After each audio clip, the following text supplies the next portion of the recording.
Female patient സ്ഥിരമായിട്ട് പറയുന്ന ഏറ്റവും പ്രധാനപ്പെട്ട ഒരു കംപ്ലൈൻ്റ് ആണ് യൂറിനറി ട്രാക്ക് ഇൻഫെക്ഷൻ. ഡോക്ടർ ഒരുപാട് ആൻറ്റിബയോട്ടിക് എടുത്തു, പക്ഷെ അത് മാറുന്നില്ല ഡോക്ടർ. തൽക്കാലത്തേക്ക് അത് ക്ഷീണവും കാര്യങ്ങളും പ്രയാസങ്ങളൊക്കെ സഹിക്കുകയാണ്, ആൻറ്റിബയോട്ടിക്കിൻ്റെ എല്ലാ പ്രശ്നങ്ങളും സഹിക്കണം. പക്ഷേ ഒരു നിവൃത്തിയില്ലാതെ വീണ്ടും യൂറിനറി ട്രാക്ക് ഇൻഫെക്ഷൻ വരികയാണ്, വീണ്ടും എടുക്കണമെന്ന്. അപ്പം അവർ കൃത്യമായിട്ട് പരിശോധിച്ച സമയത്ത് എന്താണ് അതിൻ്റെ കാരണങ്ങളെന്നും കൃത്യമായിട്ട് മനസ്സിലാക്കുകയും കൃത്യമായ ട്രീറ്റ്മെൻറ്റ് കൊടുക്കുകയും ചെയ്തപ്പോൾ അവർ വളരെ ഹാപ്പിയായി. അപ്പോൾ ഇന്ന് നമുക്ക് വിശദമായിട്ട് ഇന്ന് പരിശോധിക്കാം എന്തുകൊണ്ടാണ് സ്ത്രീകൾക്ക് യൂറിനറി ട്രാക്ക് എത്ര ആൻറ്റിബയോട്ടിക് കഴിച്ചു കഴിഞ്ഞാലും ടെമ്പററി ആയിട്ട് മാത്രം എഫക്റ്റ് വരുന്നതെന്നും സ്ത്രീകൾക്ക് എന്തുകൊണ്ട് പുരുഷന്മാരെക്കാൾ കൂടുതലായിട്ട് യൂറിനറി ട്രാക്ക് ഇൻഫെക്ഷൻ വരുന്നത്, അഥവാ മൂത്രത്തെ പഴുപ്പ് പുരുഷന്മാരെക്കാൾ കൂടുതൽ സ്ത്രീകൾക്ക് എന്തുകൊണ്ട് സംഭവിക്കുന്നു നമുക്കിന്ന് വിശദമായിട്ട് പരിശോധിക്കാം. ഞാൻ ഡോക്ടർ സെയ്ദ് മുഹസിൻ. അപ്പോൾ നമ്മൾ നേരത്തെ പറഞ്ഞതുപോലെ പുരുഷന്മാരെ കമ്പയർ ചെയ്യുന്ന സമയത്ത് സ്ത്രീകൾക്ക് അനാട്ടമിക്കലി കുറച്ച് ഡിഫറൻസ് ഉണ്ട്. അതിൽ ഏറ്റവും ഇമ്പോർട്ടൻ്റ് നമ്മുടെ യൂറിത്ര ഷോർട്ടാണ്, അതായത് മൂത്രനാളി പുരുഷന്മാരെ കമ്പയർ ചെയ്തിട്ട് സ്ത്രീകൾക്ക് വളരെ ചെറുതാണ്. അപ്പോൾ ഈ ബാക്ടീരിയാസിന് ഉള്ളിലേക്ക് അതായത് യൂറിനറി ബ്ലാഡറിലേക്ക് വളരെ പെട്ടെന്ന് തന്നെ എത്തിച്ചേരാൻ പറ്റും. പുരുഷന്മാരിൽ കുറച്ചും കൂടി ലെങ്തിയാണ്. രണ്ടാമത്തെ പ്രശ്നം അതിൻ്റെ ലൊക്കേഷനാണ്. അത് ഓപ്പണിങ് ആനസുമായിട്ട്, അതായത് മലദ്വാരത്തിന് കുറച്ച് അടുത്തായിട്ടാണ് അവരുടെ ആനസ് ഉള്ളത്. മലദ്വാരത്തിൻ്റെ അടുത്തായിട്ടാണ് ഈ പറഞ്ഞ യൂറിത്ര ഓപ്പണിംഗ് ഉള്ളത്. അപ്പം എന്ത് സംഭവിക്കും, ഈ പറഞ്ഞ ബാക്ടീരിയക്ക് വളരെ എളുപ്പം തന്നെ എൻറ്റർ ചെയ്യാൻ പറ്റും. മൂന്നാമത്തെ കാര്യം, നമ്മുടെ സെക്ഷൽ ആക്ടിവിറ്റി ചെയ്യുന്ന സമയത്ത് സെക്ഷൽ പ്രഷർ കൊണ്ട് അത് ബാക്ടീരിയ ഉള്ളിലേക്ക് എൻറ്റർ ചെയ്യാൻ സാധ്യതയുണ്ട്. നാലാമത്തെ കാര്യം, ഹോർമോണൽ ചേഞ്ചസും ഉണ്ട്. ഉദാഹരണത്തിന് ഈസ്ട്രോജൻ്റെ അളവ് കുറയുന്ന സമയത്ത് internal protecting urethral internal lining ഉണ്ട്, പ്രൊട്ടക്റ്റിംഗ് ലൈനിങ്, അത് തിന്നായിട്ട് വളരെ ചെറുതായിട്ട് പോകും. ഇത് ബാക്ടീരിയാസിന് വളരെയധികം ഉള്ളിലേക്ക് ചെയ്യാൻ ഹെൽപ്പ് ചെയ്യും. കാരണം അധികം കോംപ്ലിക്കേഷനായിട്ട് ഡിഫെൻസ് മെക്കാനിസം ഒന്നും ഉണ്ടായാലും വളരെ സ്മൂത്തായിട്ട് തന്നെ പെട്ടെന്ന് തന്നെ റിക്കറൻ്റ് ആയിട്ട് ചെയ്യാൻ പറ്റും. ഇനി അഞ്ചാമത്തെ കാര്യം പ്രഷറാണ്. ഉദാഹരണത്തിന് പ്രഗ്നൻസി സമയത്തൊക്കെ പ്രഷർ ഉണ്ടാവുന്ന സമയത്ത് അല്ലെങ്കിൽ മൂത്രം കൂടുതൽ സമയം കംപ്ലീറ്റ് ഒഴിച്ചു പോകാത്തൊരവസ്ഥ ഉണ്ടാവും. ആ സമയത്ത് എന്താ സംഭവിക്കുക, അവിടെ ബാക്ടീരിയ ഗ്രോത്ത് വളരെ പെട്ടെന്ന് തന്നെ നടക്കും. ഈ പറഞ്ഞ കാരണങ്ങൾ കൊണ്ടാണ് പുരുഷന്മാരെക്കാൾ കമ്പയർ ചെയ്യുന്ന സമയത്ത് സ്ത്രീകൾക്ക് യൂറിനറി ട്രാക്ക് ഇൻഫെക്ഷൻ തുടർച്ചയായിട്ട് ഉണ്ടാവുന്നത്. ഇനി നമുക്ക് എന്തൊക്കെ കാര്യങ്ങൾ ചെയ്ത് കഴിഞ്ഞാൽ അത് പൂർണ്ണമായിട്ട് മാറുമെന്ന് നോക്കാം. ആദ്യമായിട്ട് നമ്മൾ തുടർച്ചയായിട്ട് അനാവശ്യമായിട്ട് ആൻറ്റിബയോട്ടിക് എടുക്കുമ്പോൾ തുടർച്ചയായിട്ട് ആൻറ്റിബയോട്ടിക് നമുക്ക് എന്ത് ചെയ്യാൻ പറ്റും, ബോഡിയിൽ ഒരുപാട് പ്രശ്നങ്ങൾ വരും. ഏറ്റവും പ്രധാനം എന്താണ്, ഡൈജസ്റ്റീവ് സിസ്റ്റം മൊത്തത്തിൽ തകരും. കാരണം ഇത് ബാക്ടീരിയനെ വർദ്ധിക്കാൻ വേണ്ടിയിട്ടാണ് നമ്മൾ മെഡിസിൻ എടുക്കുന്നത്. പക്ഷേ ആ ഒരു കോഴ്സിലുപരി തുടർച്ചയായിക്കൊണ്ട് റിക്കറൻ്റ് ആയിട്ട് എടുക്കുമ്പോൾ എന്ത് ചെയ്യും, അത് എല്ലാ ബോഡിയിലുള്ള ഗുഡ് ബാക്ടീരിയനെ, അത് ചീത്ത ബാക്ടീരിയ മാത്രം സെലക്റ്റീവ് ചെയ്തിട്ട് നശിപ്പിക്കാനുള്ള ശേഷി ആൻറ്റിബയോട്ടിക്കിനില്ല. ആൻറ്റിബയോട്ടിക് കഴിക്കുമ്പോൾ നമ്മുടെ ശരീരത്തിലുള്ള എല്ലാ ബാക്ടീരിയാസുകളും നശിച്ചു പോകും. നല്ല ബാക്ടീരിയ നശിക്കും, ചീത്ത ബാക്ടീരിയ നശിക്കും. അതുകൊണ്ടാണ് ആൻറ്റിബയോട്ടിക് കഴിച്ച ഉടനെ നമുക്ക് എന്ത് ചെയ്യും, ഗ്യാസിൻ്റെ ബുദ്ധിമുട്ട് സ്റ്റാർട്ട് ചെയ്യും, കോൺസ്റ്റിപ്പേഷൻ ഉണ്ടാവും, ചില പേഷ്യൻസ് പൈൽസിൻ്റെ ബുദ്ധിമുട്ടായിട്ട് വരാറുണ്ട്. കാരണം എന്താണ്, ദഹന വ്യവസ്ഥയെ സഹായിക്കുന്ന നല്ല ബാക്ടീരിയകളും പൂർണ്ണമായിട്ടും നശിച്ചു പോകുന്നുണ്ട്. ഇനി നമുക്ക് ചെയ്യാൻ പറ്റുന്ന കാര്യങ്ങൾ എന്തൊക്കെയാണെന്ന് നോക്കാം. നേരത്തെ പറഞ്ഞ പോലെ കാരണം കണ്ടെത്തുക എന്നുള്ള ഏറ്റവും എളുപ്പം.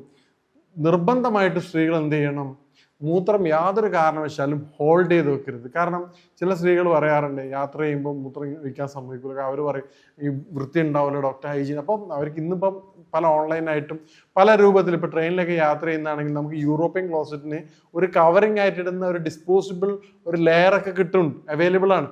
അത് വെച്ചുകൊണ്ട് നിങ്ങൾക്ക് ഓഫീസിലായാലും യാത്രയിലായാലും അത് ചെയ്ത് അതുകൊണ്ടുള്ള ബെനിഫിറ്റ് എന്താണെന്ന് പറഞ്ഞാൽ മൂത്രം ഹോൾഡ് ചെയ്യുന്നത് നമുക്ക് ഒഴിവാക്കി എടുക്കാൻ പറ്റും. അതുപോലെ തന്നെ നന്നായിട്ട് വെള്ളം കുടിക്കുക.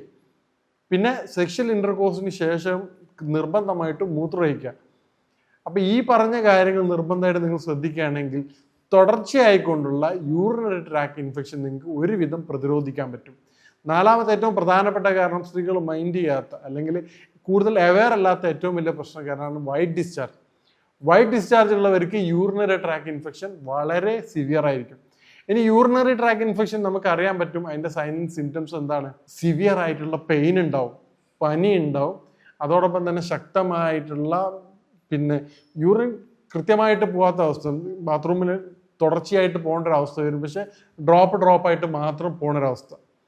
അപ്പോൾ ഇത് നമ്മൾ ടൈപ്പ് നോക്കുകയാണെങ്കിൽ അക്യൂട്ടും ക്രോണിക് ഉണ്ട്. അക്യൂട്ട് എന്തെങ്കിലും ഒരു ഇൻസിഡൻറ്റിൻ്റെ ഭാഗമായിട്ട് ചിലപ്പോൾ യാത്രയൊക്കെ ചെയ്തതിൻ്റെ അതിൽ യൂറിൻ ഹോൾഡ് ചെയ്തതിൻ്റെ ഭാഗമായിട്ട് വരുന്നതാണെങ്കിൽ നമുക്ക് അത്ര പ്രശ്നമില്ല. മറിച്ച് അത് ക്രോണിക് ലെവലിലേക്ക് മാറുകയാണെങ്കിൽ നിങ്ങൾ നിർബന്ധമായിട്ടും ട്രീറ്റ്മെൻറ്റ് എടുത്തത് കംപ്ലീറ്റ് ക്യൂർ ചെയ്യേണ്ടതാണ്. അല്ലെങ്കിൽ എന്ത് ചെയ്യും, ഈ ഇൻഫെക്ഷൻ പതിയെ അത് സ്പ്രെഡ് ചെയ്യാൻ തുടങ്ങും. കിഡ്നിയിലേക്ക് വരും, അത് കോംപ്ലിക്കേഷനിലേക്കായിട്ട് മാറും. അപ്പോൾ യൂറിനറി ട്രാക്ക് ഇൻഫെക്ഷനുള്ള വ്യക്തി നിർബന്ധമായിട്ടും ഈ പറഞ്ഞ പനിയോ അല്ലെങ്കിൽ ഷിവറിങ്ങോ വിറയൽ പോലെയോ അല്ലെങ്കിൽ നല്ല സിവിയർ പെയിനോ ഉണ്ടെങ്കിൽ നിർബന്ധമായിട്ടും നിങ്ങൾ എന്ത് ചെയ്യണം, യൂറിൻ അനലൈസിങ് ചെയ്യണം. അതിനുശേഷം പസൽസ് കൂടുതൽ അല്ല റിക്കറൻ്റ് ആയിട്ട് തുടർച്ചയായിട്ട് വരുന്നുണ്ടെങ്കിൽ കൾച്ചറും ചെയ്യണം. എന്നാൽ മാത്രമേ നമുക്ക് എന്ത് ചെയ്യാൻ പറ്റൂ, പ്രോപ്പറായിട്ടുള്ള ട്രീറ്റ്മെൻറ്റ് എടുക്കാൻ സാധിക്കുള്ളൂ. ഇനി ഇതെങ്ങനെ നമുക്ക് പ്രിവെൻറ്റ് ചെയ്യാന്നുള്ളതൊക്കെ ഏറ്റവും ബെസ്റ്റ് മെത്തേഡ് എന്ന് പറഞ്ഞു കഴിഞ്ഞാൽ കൃത്യമായ രൂപത്തിൽ വെള്ളം കുടിക്കുക എന്നുള്ളതാണ്. രണ്ടാമത്തെ പ്രധാനപ്പെട്ട കാര്യം, നമുക്ക് അധികം പുളിപ്പില്ലാത്ത മോര്, നേരത്തെ പറഞ്ഞ പോലെ ബാക്ടീരിയനെ, അതിൻ്റെ ഗുഡ് ബാക്ടീരിയൻ്റെ അളവ് വർദ്ധിപ്പിക്കുകയും അതോടൊപ്പം തന്നെ ഇൻഫെക്ഷൻ കുറയ്ക്കാൻ സഹായിക്കുകയും ചെയ്യും. മൂന്നാമത്തെ കാര്യം, വൈറ്റ് ഡിസ്ചാർജിനെ പ്രോപ്പറായിട്ട് ട്രീറ്റ് ചെയ്യും, അത് പൂർണ്ണമായിട്ട് മാറ്റിയെടുക്കുക എന്നുള്ളതാണ്. ഇനി ഭക്ഷണത്തിലേക്ക് നമ്മൾ വരികയാണെങ്കിൽ ഏറ്റവും ബെസ്റ്റ് മെത്തേഡ് നമ്മുടെ ഈ പറഞ്ഞ ബാർലി വെള്ളമാണ്. ബാർലി വെള്ളം കുടിക്കുക എന്നുള്ളത്. ബാർലി വെള്ളത്തിൻ്റെ എഫക്റ്റ് എന്താണെന്ന് പറഞ്ഞു കഴിഞ്ഞാൽ അത് പിന്നെ ഡയൂറിറ്റിക് ആണ്. അതോടൊപ്പം തന്നെ ഈ പറഞ്ഞ ഇൻഫെക്ഷന് കാരണമായിട്ടുള്ള ബാക്ടീരിയകളുടെ അളവ് ഓർക്കാൻ വളരെ ഹെൽപ്ഫുള്ളാണ്. നമുക്ക് പ്രിപ്പയർ ചെയ്യേണ്ട കാര്യം എന്ന് പറഞ്ഞാൽ 2 ടീസ്പൂൺ ബാർലി 1 ലിറ്റർ വെള്ളത്തിൽ തിളപ്പിക്കുകയും അത് ദിവസത്തിൽ ഫുള്ളായിട്ട് കുടിക്കുക. അതോടൊപ്പം തന്നെ നമുക്ക് എന്ത് ചെയ്യാൻ പറ്റും, കമ്പയർ ചെയ്യുമ്പോൾ മനസ്സിലാവാം, ഇന്നത്തെ അവസ്ഥയും ഇന്നലത്തെ അവസ്ഥയും കമ്പയർ ചെയ്യണമെങ്കിൽ അത് പൂർണ്ണമായിട്ട് നമുക്ക് മനസ്സിലാവും എന്താണ് അവിടെ സംഭവിച്ചിട്ടുള്ളതെന്നുള്ള മാറ്റങ്ങൾ. നല്ല ഡയൂറിറ്റിക് ആണ്, കൃത്യമായിട്ട് യൂറിൻ പാസ് ചെയ്യാൻ അത് ഹെൽപ്ഫുൾ ആയിരിക്കും. അതോടൊപ്പം തന്നെ നമുക്കൊരു പൗഡർ പ്രിപ്പയർ ചെയ്തുകൊണ്ട് ദിവസത്തിൽ 2 നേരം ഉപയോഗിക്കുകയാണെങ്കിൽ നമുക്ക് നിർബന്ധമായിട്ട് ആവശ്യമുള്ള 2 സാധനങ്ങളാണ്. ഒന്ന് കരിഞ്ജീരകവും അതോടൊപ്പം അശ്വഗന്ധയാണ്. ദിവസത്തിൽ 2 നേരം ഈ പറഞ്ഞ പൗഡർ നമ്മൾ ഉപയോഗിക്കുകയാണെങ്കിൽ യൂറിനറി ട്രാക്ക് ഇൻഫെക്ഷൻ, തുടർച്ചയായിട്ട് വരുന്ന യൂറിനറി ട്രാക്ക് ഇൻഫെക്ഷൻ നമുക്ക് തടയാൻ വേണ്ടി സാധിക്കും. അതിനായിട്ട് നമുക്ക് ആവശ്യമുള്ള കാര്യം 2 പൗഡേഴ്സാണ്. അതിലൊന്ന് കരിഞ്ജീരകത്തിൻ്റെ പൗഡറാണ്. കരിഞ്ജീരകം വീട്ടിൽ നിന്ന് തന്നെ വാങ്ങിയിട്ട് പൗഡർ ചെയ്താൽ മതി. അതോടൊപ്പം തന്നെ അശ്വഗന്ധ, ഇത് 1/2 ടീസ്പൂൺ രണ്ടും ചേർത്ത് ഒരു ടീസ്പൂൺ തേനിനകത്ത് കഴിക്കുന്നത് വളരെ എഫക്റ്റീവാണ്. രണ്ടാമത് നമുക്ക് ബോഡിയുടെ ചൂട് കുറക്കാൻ ആവശ്യമായിട്ട് സഹായിക്കുന്ന വേറൊരു മിശ്രിതം തയ്യാറാക്കണം.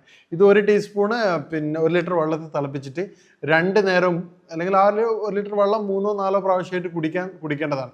ഈ രൂപത്തിൽ നമ്മൾ കുടിക്കുകയാണെങ്കിൽ ബോഡിയുടെ ചൂട് കുറയാൻ ഹെൽപ്ഫുൾ ചെയ്യും. അതിനായിട്ട് നമുക്ക് ആവശ്യമുള്ളത് 2 കാര്യങ്ങളാണ്. ഒന്ന് നമ്മുടെ ജീരകം, 1 ടീസ്പൂൺ ജീരകവും അതോടൊപ്പം തന്നെ 1/2 ടീസ്പൂൺ മല്ലിയാണ്.